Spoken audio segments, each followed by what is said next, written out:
شروع اللہ کے بابرکت نام سے جو بڑا رحمان اور رحیم ہے۔ السلام علیکم پیارے بچوں، امید ہے آپ سب اللہ تعالیٰ کے فضل و کرم سے بالکل ٹھیک ہوں گے اور اپنی چھٹیوں کو انجوائے کر رہے ہوں گے، ایسے ہی ہے نا؟ اب اپنی بک اوپن کریں تاکہ ہم تھوڑا سا پڑھ لیں، ٹھیک ہے؟ اردو کی بک اوپن کرنی ہے اور اپنے سیکنڈ ٹرم کی جو چیپٹر نمبر 2 ہے سخاوت ہو تو ایسی اوپن کریں، ٹھیک ہے؟ پیج نمبر آپ کا ہے 77، اس کے اوپر ڈے اینڈ ڈیٹ لگائیں اور پینسل ہاتھ میں لے کے ریڈی ہو کے بیٹھ جائیں، ٹھیک ہے؟ تو بچوں سخاوت ہو تو ایسے میں ہمیں ایک سٹوری کے بارے میں بتایا گیا ہے جو بہت انٹرسٹنگ سٹوری ہے اور آپ انجوائے بھی کریں گے۔ سخاوت کا مطلب کیا ہوتا ہے؟ پتہ ہے آپ کو؟ سخاوت کا مطلب ہوتا ہے دل کا بڑا ہونا، یعنی اللہ تعالیٰ نے انسان کے اندر ایک جذبہ رکھا ہوتا ہے کہ آپ اپنی چیزیں دوسروں کے ساتھ شیئر کریں، ٹھیک ہے؟ تو ہم نے دیکھنا ہے کہ سخاوت ہو تو ایسے میں کون سی سٹوری جو ہے وہ سنائی گئی اور کس کے بارے میں ہے۔ دنیا میں بہت سارے لوگ گزرتے ہیں، وہ کچھ انسان ایسے بھی ہوتے ہیں جو اپنی خوبی کی وجہ سے ایک مثال بن گئے ہوتے ہیں، ٹھیک ہے؟ ایسے انسانوں میں ایک نام جو تھا وہ حاتم طائی کا بھی تھا اور آج ہم حاتم طائی کی ہی سٹوری پڑھیں گے۔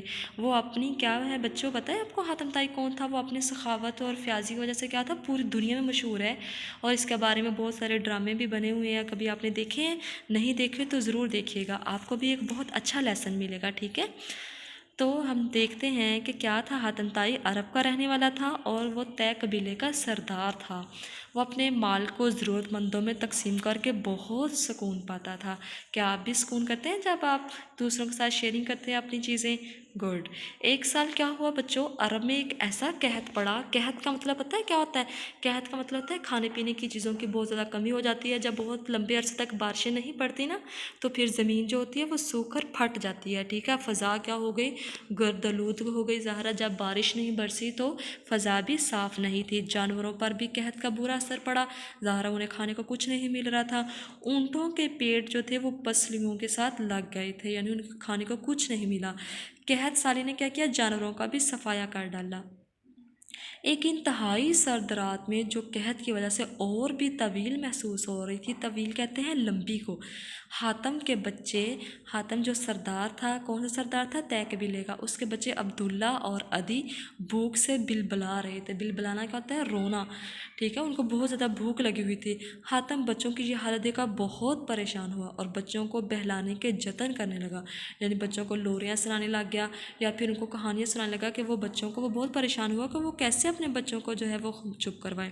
حاتم کی بیوی جو تھی وہ بھی بھوک اور نکاہت سے نڈھال تھی، اس کو بھی بہت زیادہ بھوک لگی ہوئی تھی۔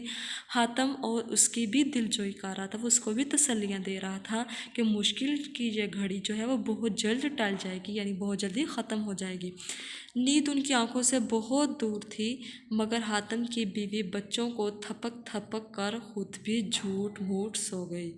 نیند آپ دیکھیں، جب بھوک لگی ہوئی ہوتی ہے تو نیند بھی بالکل بھی نہیں آتی، ٹھیک ہے؟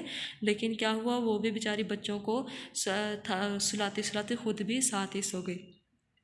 تو نیکسٹ کیا ہوا، رات کا ایک بڑا حصہ گزرا تو یوں محسوس ہوا کہ جیسے کسی نے خیمے کا پردہ اٹھایا ہو۔ بچوں آپ کو پتہ ہے کہ یہ جس ٹائم کی کہانی ہے نا، تب لوگ مکانوں میں نہیں رہتے تھے، یہ بڑی بڑی بلڈنگز نہیں ہوتی تھی، بلکہ تب کیا ہوتا تھا، عرب میں لوگ خیمے لگا کر زمین کے اوپر ہی رہا کرتے تھے اور دروازے بھی ان کے نہیں ہوتے تھے، بلکہ کیا ہوتا تھا، پردے لگے ہوتے تھے دروازوں کی جگہ پہ، اور پھر پردہ کسی نے اٹھایا اور پھر چھوڑ دیا۔